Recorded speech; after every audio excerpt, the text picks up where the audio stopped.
As the evening light fades, we find a quiet space to rest. Now, as you prepare to drift into a deep and restorative sleep, we embark together on a long journey through time.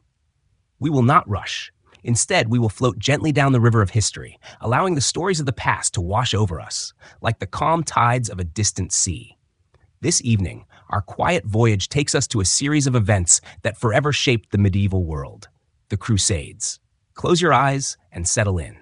You are in a safe, tranquil place, ready to absorb the echoes of a distant time.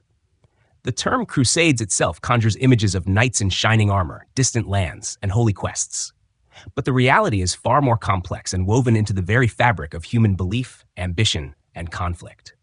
These were not simply singular wars, but a long series of expeditions that spanned centuries, driven by a powerful confluence of religious fervor, political maneuvering, and economic desires. As we begin our narrative, we are carried back to the late 11th century, to a world that is profoundly different from our own. It is a world where faith is not just a personal belief, but the central organizing principle of society. The borders of nations as we know them do not exist, and the great powers of the day are vast empires and feudal kingdoms, often in a state of uneasy peace or open war. The stage for the Crusades is set across two continents. In Western Europe, the Roman Catholic Church holds immense power, with the Pope as its spiritual and political head. Feudal lords bound by oaths of loyalty control vast tracts of land, and a powerful warrior class of knights seeks purpose and fortune. Life is often harsh, and the promise of salvation in the next life holds a profound appeal. In the East, the Byzantine Empire, the successor to the Eastern Roman Empire, stands as a Christian bulwark against the encroaching Seljuk Turks, a newly powerful Muslim dynasty that has taken control of vast territories in Anatolia and the Levant. And at the heart of this tension lies a city held sacred by three great Abrahamic faiths: Jerusalem. For centuries, Christian pilgrims from Europe have journeyed to the Holy Land to walk in the footsteps of Christ, a dangerous but spiritually rewarding endeavor. Their access is now threatened by the shifting political landscape. Our story begins in the year 1095, in the French town of Clermont. A single voice, that of Pope Urban II, rises above the clamor of a great council. His speech, delivered with fervent passion, calls upon the knights and common people of Europe to embark on a sacred pilgrimage. He describes the suffering of their Eastern Christian brethren and the desecration of holy sites by the Seljuk Turks. He offers not just a spiritual reward, the remission of sins, but also adventure and the possibility of land and wealth in a new world. His words strike a chord deep within the hearts of those who hear them. The response is immediate and overwhelming. A cry of Deus Vult, God wills it, echoes through the crowd, signaling the birth of a movement that would change history. The journey we are about to take is a slow one. There is no need for haste. We will not be rushing into battle, but instead we will be walking alongside the pilgrims and soldiers, feeling the weight of their mail, the dust of the roads, and the fervor of their purpose. We will explore the complex motivations that drove men and women to leave their homes and venture into the unknown. We will witness the shifting alliances and betrayals, the moments of great piety and terrible cruelty. As you settle deeper into your rest, we are now setting the scene for a journey that will take us from the quiet villages of medieval France to the sun-scorched lands of the Near East. Allow the gentle hum of this historical narrative to guide you toward a peaceful and tranquil sleep. As we gently settle into the narrative, our focus narrows to a specific time and place: the autumn of the year 1095. The air in medieval Europe is thick with the scent of wood smoke and damp earth. Life is a constant struggle for many, dominated by the cycles of the seasons, the demands of the feudal lord, and the omnipresent authority of the church. But across the continent, in the minds of kings, nobles, and common folk, the stirrings of a great change are beginning to take hold. The spark for this change comes not from within Europe, but from the East. The great Christian Byzantine Empire, centered in the magnificent city of Constantinople, finds itself in dire straits. For years, the Seljuk Turks, a powerful and expanding Islamic dynasty, have been encroaching upon its borders. They have seized control of vast territories in Anatolia, the very heartland of the empire. Emperor Alexios I Komnenos, a shrewd and capable ruler, realizes he cannot repel this threat alone. He dispatches envoys to the west, appealing to Pope Urban II for help. He seeks not a holy war, but professional mercenaries to bolster his armies and reclaim his lands. Pope Urban II is a man of vision and ambition. He sees in this plea an extraordinary opportunity. For decades, the Eastern Orthodox Church and the Roman Catholic Church have been in a state of schism, a great divide that separates Christianity into two halves. Aiding the Byzantine emperor could be a step toward healing this rift, reasserting the authority of the papacy and solidifying his own power. But Urban's vision is even grander. He looks at the Knights of Europe, a class of highly skilled, often violent warriors whose energies are frequently spent in brutal internal conflicts. He sees an opportunity to redirect this martial energy outward, channeling it toward a sacred purpose. The stage is now set for the Council of Clermont, a gathering of church officials and nobles in central France. On November 27, 1095, Pope Urban II steps onto a platform outside the cathedral to address a massive crowd. Imagine the scene, a sea of faces, illuminated by a pale autumn sun, the sounds of murmuring anticipation. The Pope's sermon is one of the most powerful and consequential speeches in all of history. He paints a vivid and sometimes exaggerated picture of the situation in the East. He describes the Seljuk Turks as a truly alien race who have invaded Christian lands, slaughtering and capturing and destroying churches. He speaks of the need to protect the sacred city of Jerusalem and the holy sites, now allegedly being profaned by infidels. He describes the suffering of pilgrims, their journeys becoming more perilous with each passing year. But the most potent part of his message is the promise. He offers not just a glorious cause, but an eternal reward.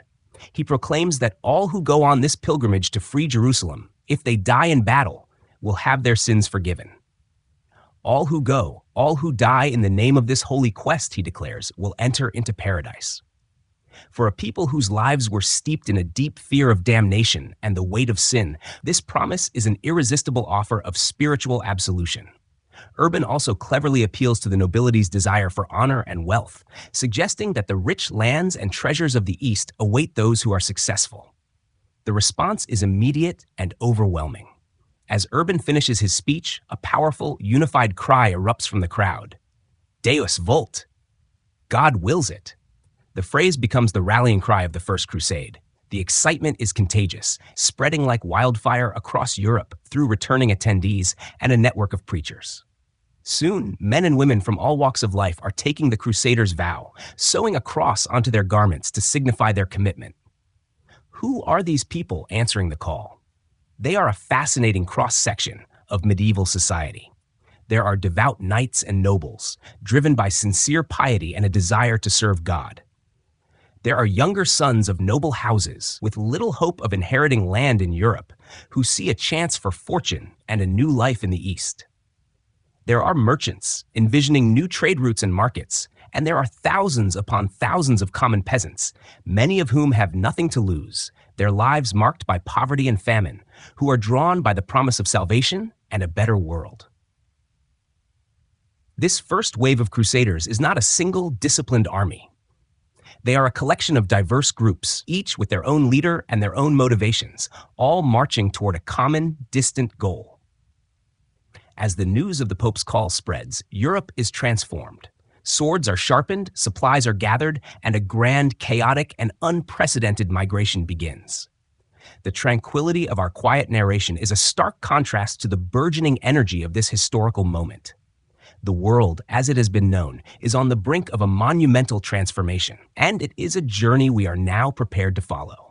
As the great cry of Deus vult faded across the rolling hills of Europe, the powerful emotions it stirred quickly gave way to the enormous practicalities of a journey so vast.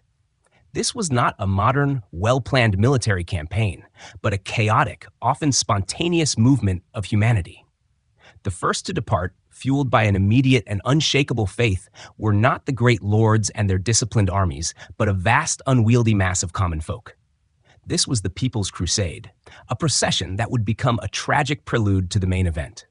Leading this movement was a charismatic but unusual figure, a hermit named Peter, a short man with a long beard and a fiery conviction who rode a donkey. His followers were a diverse and desperate mix: peasants, women, children, and a handful of minor knights. They left in the spring of 1096, long before the main armies, believing that their faith alone would carry them to victory.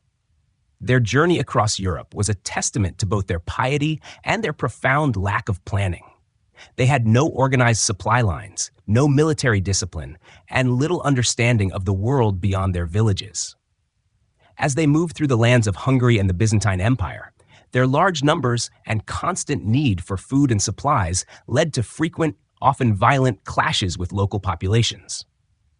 What began as a peaceful pilgrimage often devolved into looting and conflict, staining their path with bloodshed. When this ragged mass of humanity finally arrived at the magnificent gilded gates of Constantinople, Emperor Alexios I Komnenos was deeply alarmed. This was not the professional army he had requested, but a massive, unruly mob that seemed to threaten the order of his great city. He gave them food and shelter, but his main goal was to move them out of his capital as quickly as possible. Despite his warnings and sensible advice to wait for the more disciplined armies to arrive, the People's Crusade grew restless. Against his counsel, they crossed the Bosphorus Strait into Anatolia, the very heartland of the Seljuk Turks. They began to foolishly pillage the countryside, believing they were already in the Holy Land. In October 1096, a large portion of the Crusaders was ambushed by a well-organized Turkish force near a place called Sivatote. The results were catastrophic. The vast majority of Peter's followers were massacred. The People's Crusade, a tragic and sobering episode, ended in complete and utter failure. Meanwhile, the true military might of Europe was slowly gathering. Unlike the People's Crusade, these were organized armies led by some of the most powerful and experienced nobles of the age. We can imagine them now, moving on separate paths, their banners fluttering in the wind. There was Godfrey of Bouillon, the Duke of Lower Lorraine, and his brother Baldwin. There was Raymond of Toulouse, the Count of Provence, the wealthiest and most powerful of the Crusader princes. From southern Italy came the wily and ambitious Norman, Bohemond of Taranto, and his nephew Tancred. Each of these leaders commanded their own army, with their own rivalries and objectives, but all shared the same ultimate goal: Jerusalem. Their journeys were long and arduous, but far more disciplined than that of Peter the Hermit. They followed established routes, often trading with local towns for supplies or carefully living off the land, and avoided large-scale conflict. Their arrival at Constantinople was a series of impressive but tense events. Emperor Alexios I, still wary from his experience with the People's Crusade, insisted that each leader swear an oath of fealty to him, promising to return any conquered lands that had once belonged to the Byzantine Empire. This was a complex and contentious demand, a source of immediate friction. Some leaders, like Bohemond, readily agreed. Others, like Raymond of Toulouse, were more reluctant. In the end, almost all of them took the oath, if only to secure safe passage and the necessary supplies. As the separate armies converged on the city, Constantinople must have been an astonishing sight. The city's inhabitants, accustomed to the grandeur of their own empire, watched as tens of thousands of Western knights, soldiers, and camp followers gathered outside their walls. This immense force, perhaps as many as 100,000 people in total, represented an unprecedented gathering of European might. It was a logistical marvel, a source of profound pride for the Crusaders, but also a deep source of anxiety for the Byzantine emperor, who knew he was dealing with a powerful, unpredictable, and potentially dangerous force. With the necessary oaths sworn and a fragile alliance forged, the great armies of the First Crusade crossed the Bosphorus, leaving Europe behind. They were no longer pilgrims on a quiet journey, but a formidable military machine about to enter the heart of Seljuk territory. As the last Crusader armies left the safety of Constantinople behind, they stepped onto the vast arid plains of Anatolia. The initial target was the city of Nicaea, the Seljuk capital in the region. This was the first major military test for the Crusaders, and it was a formidable one. The city was protected by a massive lake on one side and imposing well-maintained walls and towers on the other. The Crusaders surrounded the city, beginning a long and grueling siege in the summer heat of 1097. We can imagine the sight: thousands of men digging trenches, building siege engines, and waiting, day after day, under the unyielding sun. It was a slow and methodical affair. The siege of Nicaea also revealed the deep-seated mistrust between the Crusaders and their Byzantine allies. As the Crusaders prepared for a final, decisive assault, the Byzantine Emperor Alexios I, wary of their power and keen to reclaim the city for his own empire, secretly negotiated with the Turkish defenders. The Turks, facing a hopeless situation, agreed to surrender to the Byzantines in exchange for their lives. One morning, the Crusaders awoke to see Byzantine banners flying from the city walls. The gates were closed to them. They were furious, feeling cheated out of their victory and the spoils of war. Though Alexios I placated them with gifts, the incident sowed seeds of suspicion that would fester for years to come. With Nicaea secured, the Crusaders began a long and punishing march across Anatolia. It was a journey of immense physical hardship. The days were scorching. Water was scarce, and they were constantly harassed by fast-moving Seljuk cavalry, who would launch lightning raids with their bows before disappearing into the landscape. Many men and horses perished from thirst and starvation. This was not the glorious holy war they had imagined, but a brutal test of endurance and faith. The next great challenge was the city of Antioch, a large, well-fortified city in modern-day Turkey. Antioch was a key strategic prize, known for its immense, towering walls and its position as a gateway to the Holy Land. The Crusaders arrived in October 1097 and began what would become one of the most famous and difficult sieges of the Middle Ages. For nearly 8 months, they laid siege to the city, enduring unimaginable hardship. Supplies ran low, disease ravaged their ranks, and winter set in. The constant attrition and lack of progress tested their faith and their resolve to the breaking point. Many, including Peter the Hermit, deserted. The siege finally broke in a moment of cunning and luck. Bohemond of Taranto, ever the pragmatist, negotiated a deal with a Christian traitor inside the city. On the night of June 2nd, 1098, the traitor opened a gate, and a small party of Crusaders scaled the walls. They quickly secured a foothold, and the rest of the army poured into the city. A terrible massacre followed, as the Crusaders, fueled by months of starvation and rage, slaughtered the city's inhabitants. Their triumph, however, was short-lived. Just a few days later, a massive Muslim relief army, led by the Seljuk emir of Mosul, surrounded the city, trapping the Crusaders inside. They were now the besieged, starving, and demoralized, with no hope of external aid. Their situation seemed hopeless. But then, a humble peasant named Peter Bartholomew came forward with an astonishing claim. He said he had a vision from St. Andrew, who told him the Holy Lance, the spear that had pierced the side of Jesus Christ on the cross, was buried beneath the floor of the Church of St. Peter in Antioch. Though many were skeptical, the leaders, in an act of desperate faith, began to dig. After days of fruitless searching, Peter Bartholomew himself descended into the trench and, in a moment of high drama, emerged with a piece of metal, claiming it was the sacred relic. Whether this was a genuine miracle or a pious fraud, its effect was undeniable. The discovery of the Holy Lance electrified the Crusaders. Their morale was instantly restored. They now believed they were protected by God's divine will. A week later, they sallied forth from the city, led by Bohemond and Raymond, carrying the lance before them. Despite being vastly outnumbered, their renewed fervor and desperate charge shattered the Muslim army. It was a stunning and decisive victory. With Antioch finally secure, the remaining Crusaders, a fraction of the force that had left Europe, now focused on their final goal. They began the last leg of their journey, marching down the coast toward their ultimate destination. After years of hardship, hunger, and battle, they finally arrived in the Holy Land. As we imagine them standing on a hill, gazing out at a city of white stone and gilded domes, a sense of quiet triumph settles over our minds. Jerusalem, the ultimate prize, the city for which they had endured so much, was finally within their sight. In the quiet hush of our journey through history, we arrive at the culmination of the First Crusade. It is the beginning of June 1099. The remaining Crusader army, a much diminished but determined force, stands on the hills overlooking the ultimate prize, the city of Jerusalem. We can imagine the sight, the ancient city with its gleaming domes and towering walls, a beacon of hope and a symbol of their long, arduous pilgrimage. The emotion must have been overwhelming. For so many, this was the moment they had dreamed of for years. The siege of Jerusalem, however, was no easy matter. The city was a formidable fortress, and the Crusaders were in a difficult position.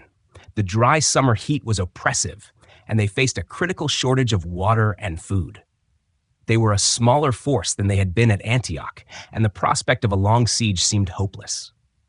But then, a stroke of fortune arrived. A small fleet of Genoese ships sailing along the coast landed at the port of Jaffa. They brought with them not only fresh supplies, but also the invaluable resource of timber and skilled craftsmen. With this new material, the Crusaders began to construct large, complex siege engines, including a massive, towering siege tower. With their new tools in place, the final assault began in earnest on July 13th. We can picture the scene: the rhythmic thud of the battering rams, the clang of swords on shields, and the great wooden tower, pushed on rollers, inching its way toward the northern wall of the city. The Crusaders fought with an almost fanatical fervor, convinced that God was on their side. After 2 days of intense fighting, on July 15th, Godfrey of Bouillon's siege tower finally reached the top of the wall. A small group of knights scaled the final barrier and secured a foothold. The Crusaders poured into the city. What followed was a horrific and deeply tragic event. The Crusaders, having endured years of hardship, hunger, and loss, unleashed a terrible and indiscriminate fury upon the city's inhabitants. Muslims, Jews, and even some local Christians were slaughtered in a brutal, vengeful frenzy. The accounts of the massacre are grim, a shocking conclusion to what began as a sacred pilgrimage. The capture of Jerusalem was a military triumph, but it was also a moment of profound shame and cruelty that would cast a long, dark shadow over the Crusades. With Jerusalem now in their hands, the Crusader leaders were faced with a new challenge: how to hold on to it. Most of the Crusaders, their vow fulfilled, wanted to return home. The remaining leaders, however, understood that they had to establish a permanent presence to secure their gains. They created a new political entity, the Kingdom of Jerusalem, with Godfrey of Bouillon as its first ruler. He humbly refused the title of king, choosing instead to be called Advocate of the Holy Sepulchre, a protector of the holy sites. Other leaders also carved out territories for themselves, establishing the Principality of Antioch under Bohemond, the County of Edessa under Baldwin, and the County of Tripoli a few years later. These were the Crusader states, or the Latin East, a thin line of Christian kingdoms in a vast, predominantly Muslim world. The early years of these new states were fraught with peril. They were isolated, surrounded by hostile powers, and their populations were a tiny minority of Western Christians ruling over a large majority of local Muslims, Jews, and Eastern Christians. The new rulers had to constantly defend their borders and find ways to govern their diverse populations. They were a precarious existence, dependent on a constant trickle of pilgrims and new settlers from Europe to survive. To help protect the pilgrims and defend these vulnerable borders, a new and unique institution was born: the military orders. These were not just armies, but monastic brotherhoods who took vows of poverty, chastity, and obedience, while also dedicating their lives to warfare. The most famous of these were the Knights Templar, founded to protect pilgrims on the dangerous roads to Jerusalem, and the Knights Hospitaller, who began by running a hospital for sick pilgrims and evolved into a formidable military force. They built and garrisoned a network of castles, those imposing stone fortresses that still dot the landscape of the Levant today, standing as silent sentinels to this period. As we drift to the close of this chapter, we leave the First Crusade with a sense of its incredible, almost miraculous military success, but also with an understanding of the precarious new world it created.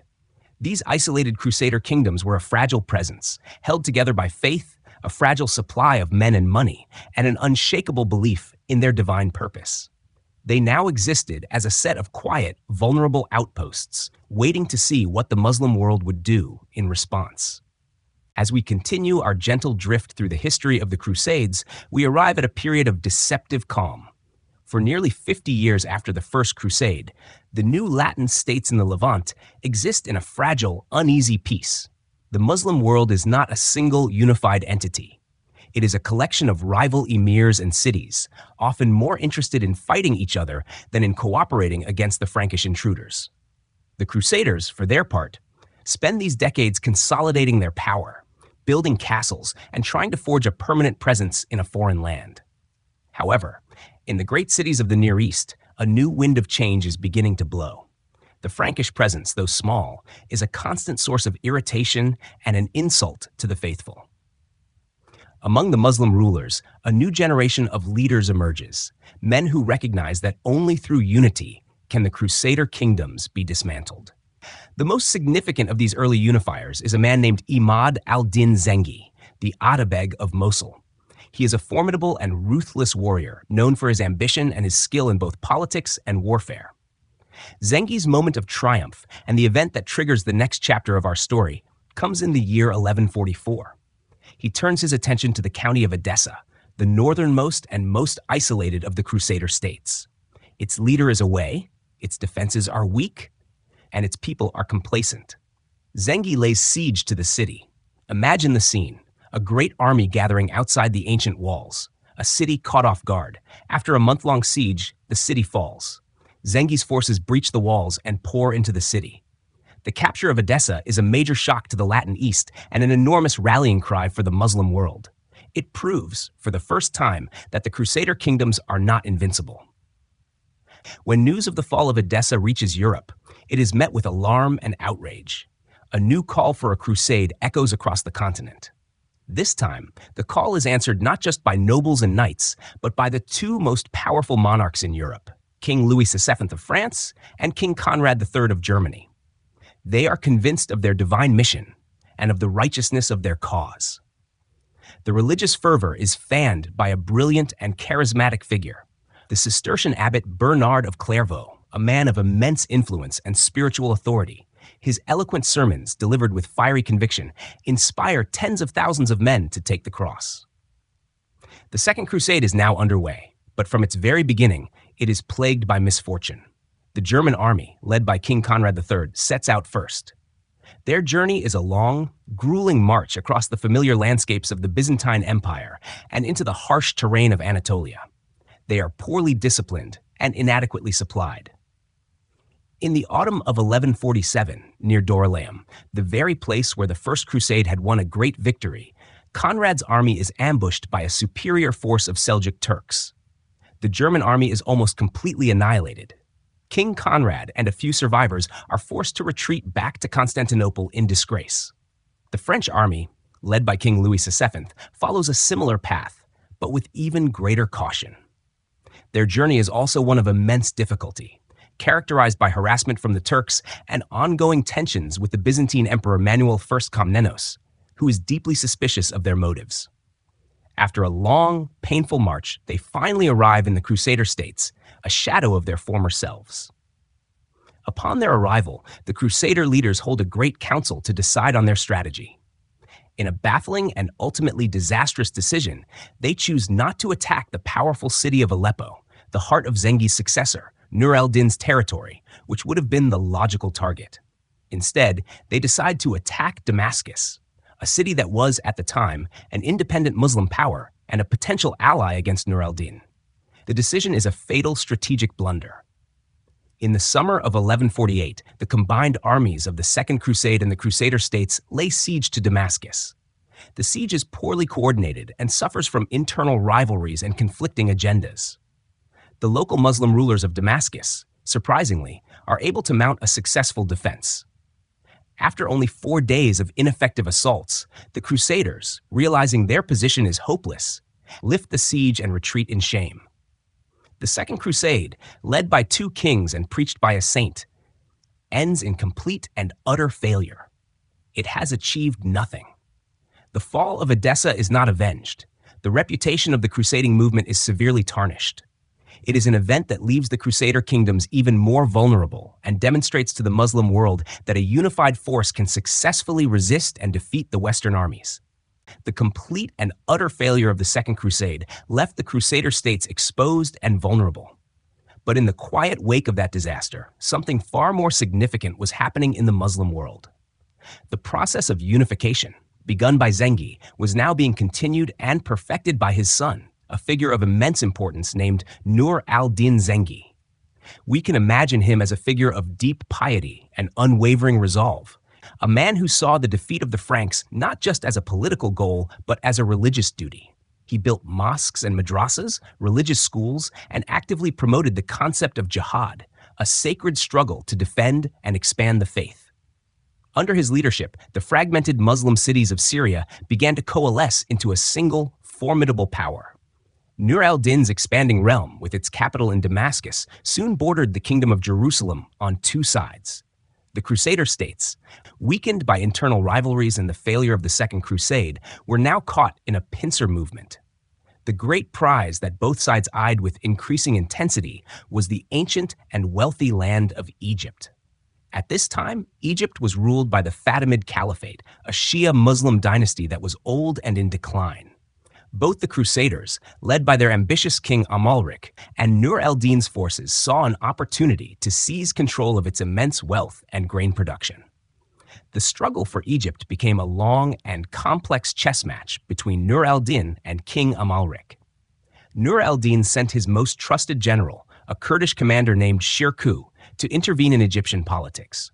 Traveling with Shirkuh was his nephew, a young and talented general who would soon rise to become one of the most legendary figures in history, Salah al-Din Yusuf ibn Ayyub, a name we know more simply as Saladin.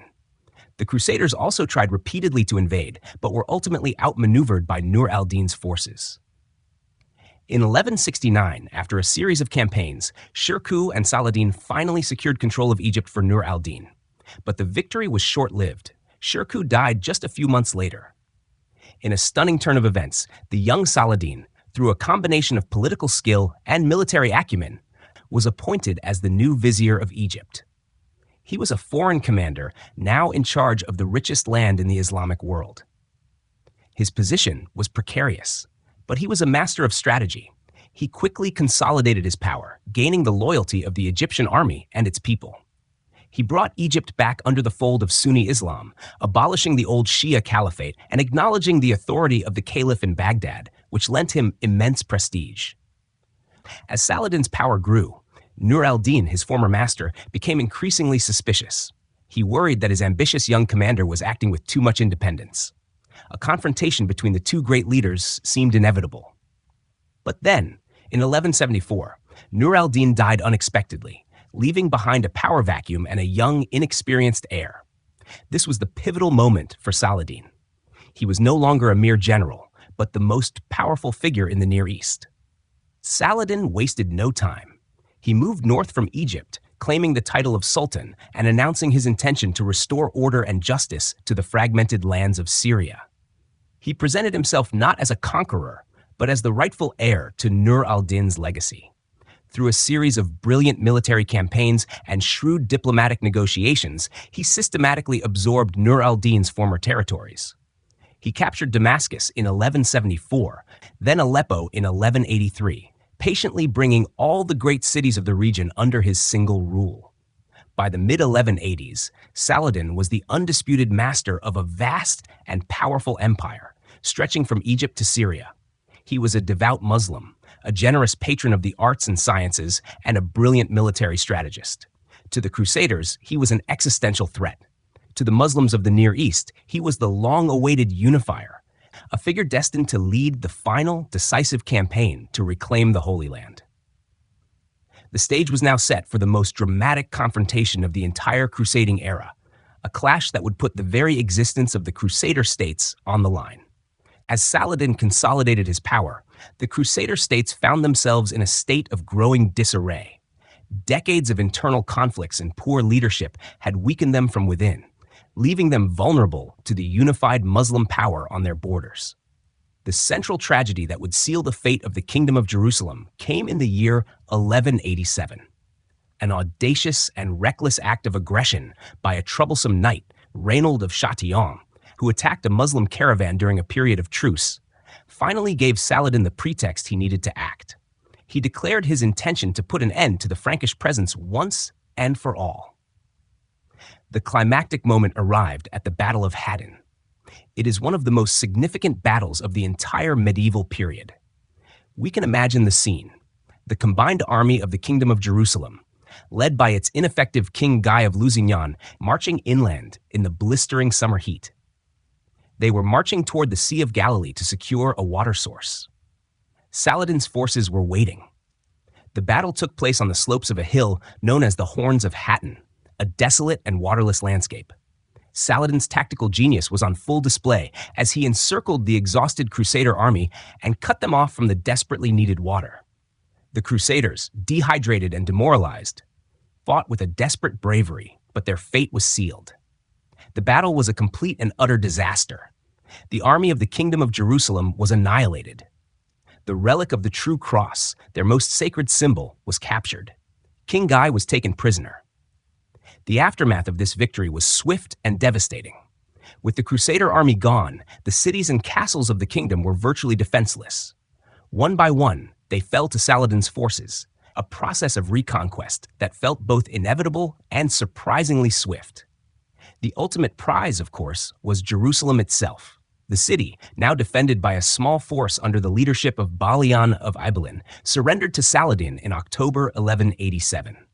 The moment of conquest was remarkable. Saladin, unlike the Crusaders nearly a century before, did not unleash a massacre.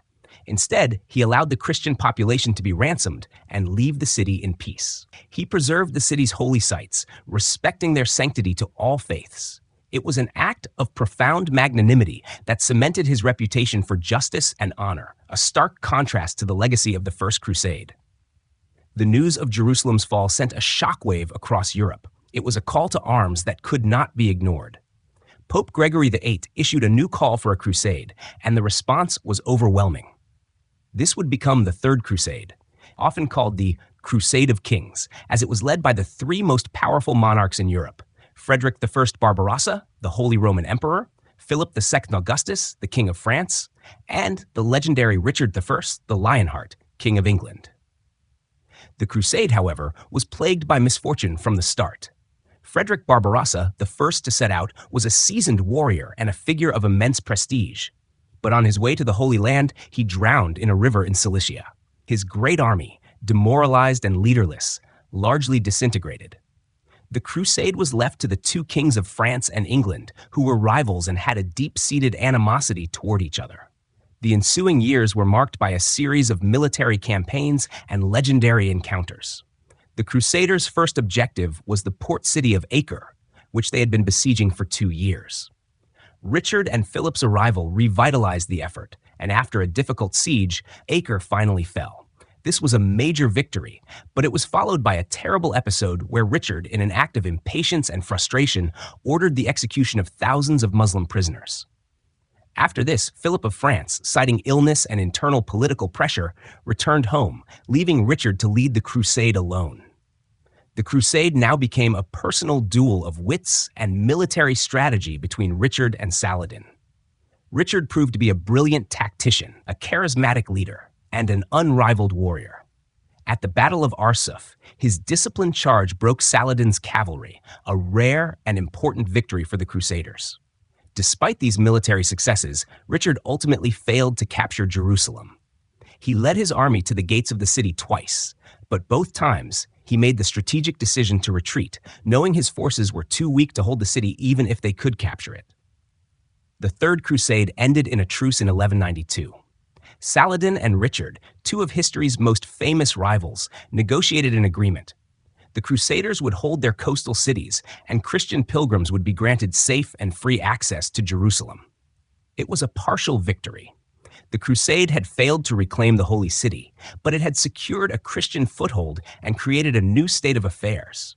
Richard left the Holy Land, and Saladin, exhausted by years of war, died a few months later, leaving behind a legacy of honor and a unified Muslim world. The legendary conflict of these two great men had come to a close, and a period of relative quiet settled once again upon the land. As the dust settled on the Third Crusade, a fragile peace once again descended upon the Holy Land. Richard the Lionheart and Saladin had both gone, but the fundamental problem remained. Jerusalem was still in Muslim hands. The passion for a holy war, though diminished, had not died. A new pope, Innocent III, a man of immense ambition and intellect, took the throne of St. Peter. In 1198, he issued a new call for a crusade, urging the knights of Europe to fulfill the sacred quest that the kings had failed to complete. The goal was still Jerusalem, but the strategy was new. The Pope believed that the key to recapturing the city lay not in a direct assault, but in striking at the heart of Muslim power in Egypt. A new generation of crusaders, mostly French and German nobles, took the vow. But they faced an immediate and insurmountable logistical challenge: how to transport a large army to Egypt. They turned to the most powerful maritime republic in the Mediterranean, Venice, a city built on trade and naval might. A delegation of Crusader leaders, led by Boniface of Montferrat, negotiated a contract with the Doge of Venice, the blind but fiercely ambitious Enrico Dandolo. Venice would provide a massive fleet of transport ships and warships for an immense sum of money, an amount so large that the Crusaders were almost certain they could never pay it. Their fears were realized when the Crusaders began to gather in Venice.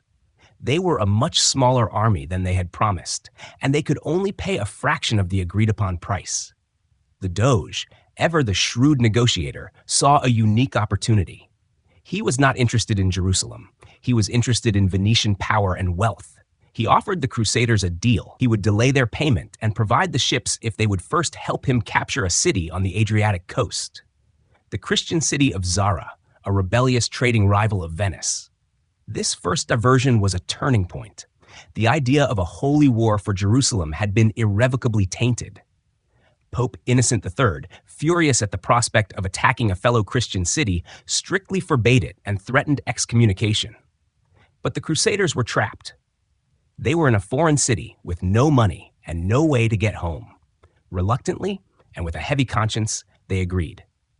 In November 1202, the Fourth Crusade, the army meant for Jerusalem, laid siege to and sacked the Christian city of Zara. Their victory came at a great cost to their spiritual standing. Many Crusaders were excommunicated, and the noble purpose of their mission was fundamentally compromised. But the most tragic act of the Crusade was yet to come. While wintering in Zara, a new opportunity, or rather, a new temptation, arrived. A young Byzantine prince, Alexios Angelos, arrived with a stunning offer. He had been exiled by his uncle, who had usurped the throne of the Byzantine Empire. He promised the Crusaders a vast sum of money, a large contingent of Byzantine troops for the Crusade, and a unified Christian front if they would help him reclaim his throne in Constantinople. The temptation was irresistible. Ignoring the Pope's renewed threats, and with the forceful persuasion of Dandolo and the allure of untold riches, the Crusader leaders agreed to the second fatal diversion. In the summer of 1203, the Fourth Crusade arrived outside the formidable walls of Constantinople, the greatest and most beautiful Christian city in the world. They successfully conquered the city and installed Alexios IV Angelos as emperor. But the new emperor quickly discovered he could not pay the Crusaders what he had promised. The city's inhabitants, distrustful of the Westerners, revolted and installed their own emperor. The Crusaders, their payment in jeopardy and their patience at an end, made a final, terrible decision. In April 1204, they launched a second, and this time, a much more brutal assault on the city. The sack of Constantinople was a moment of profound tragedy. For 3 days, the Crusaders unleashed a fury of violence, pillage, and destruction. They looted the city of its immense wealth, desecrated its churches, and destroyed countless priceless works of art and ancient texts. The great city, a beacon of civilization for centuries, was brought to its knees by the very people who were meant to defend Christianity. The Fourth Crusade never reached the Holy Land. Instead, it established a weak and short-lived Latin empire in Constantinople, which only deepened the schism between the Catholic and Orthodox churches and irrevocably weakened the Byzantine Empire, making it a much easier target for the later conquest by the Ottoman Turks. What began as a holy pilgrimage ended in an act of greed and fratricide, a permanent stain on the history of the crusading ideal. As our historical journey through the tumultuous centuries of the Crusades comes to a close, we find ourselves at a point of quiet reflection. We have seen the initial spark of religious fervor, the arduous journeys, the brutal battles, and the profound betrayals. Now, in this final chapter, we turn our attention to the lasting historical effects of this long, complex era, effects that echo through the corridors of time to this very day. The Crusades were not a single event, but a series of interconnected campaigns that profoundly shaped the future of both the Middle East and Europe. In the Middle East, the Crusades failed in their ultimate goal of establishing a permanent Christian presence in the Holy Land. The Crusader states, after nearly 2 centuries, were eventually pushed out. However, the Crusades did have several unintended and far-reaching consequences. Politically, they inadvertently spurred the unification of the Muslim world. Figures like Imad al-Din Zengi, Nur al-Din, and most importantly Saladin, were able to rally the fragmented cities and rulers of the region by presenting a common enemy. This process of political and military consolidation led to a stronger, more unified Islamic identity and a more formidable power structure than had existed before the arrival of the Franks. On a cultural level, the memory of the Crusades, particularly the brutality of the initial conquest of Jerusalem and the ongoing aggression, created a lasting source of historical memory and grievance. It left a legacy of distrust and antagonism that, in some ways, continues to color perceptions between the East and West. The impact of the Crusades on Europe was even more transformative. Politically, the early Crusades temporarily bolstered the power of the papacy, as the Pope's call to arms was answered by kings and peasants alike. But as the Crusades became more frequent, more costly, and more cynical, their failures and moral compromises, culminating in the sack of Constantinople, eroded the spiritual authority of the Church in the long run. On a more practical level, the Crusades helped to redirect the violent energies of Europe's warring nobility away from internal conflicts and toward a common external foe. This led to a period of relative peace and stability in some parts of Europe. The immense financial cost of the Crusades also contributed to the decline of feudalism, as many nobles sold off their lands to fund their expeditions, thereby strengthening the power of kings and the urban middle class. Economically, the Crusades were a major catalyst for change. They introduced Europeans to a vast array of new goods, spices, silks, and technologies from the East. The demand for these luxury items grew exponentially, creating new trade routes and markets. The great Italian city-states of Venice and Genoa, in particular, grew fabulously wealthy by providing transport for crusaders and then monopolizing the new trade with the Levant. This accumulation of capital and the establishment of new trade networks laid the economic groundwork for the later age of exploration and the rise of a new global economy. The need to finance these expensive campaigns also spurred the development of more sophisticated banking systems and the use of letters of credit. Culturally and intellectually, the Crusades were a vital moment of cross-cultural exchange. While the conflict was often brutal, it was also a period of immense learning. Europeans, who were comparatively isolated and less advanced, were exposed to the sophisticated civilizations of the Byzantine and Muslim worlds. This contact led to the transfer of knowledge in areas like mathematics, astronomy, medicine, and philosophy. European scholars began to translate Arabic and Greek texts that had been preserved and built upon by Muslim thinkers for centuries. This influx of knowledge and a new way of thinking was a crucial precursor to the intellectual flowering of the Renaissance. Europeans also adopted new military technologies and architectural styles, most notably the art of building vast fortified castles that still stand as silent witnesses to this era. The crusading ideal itself changed dramatically over time.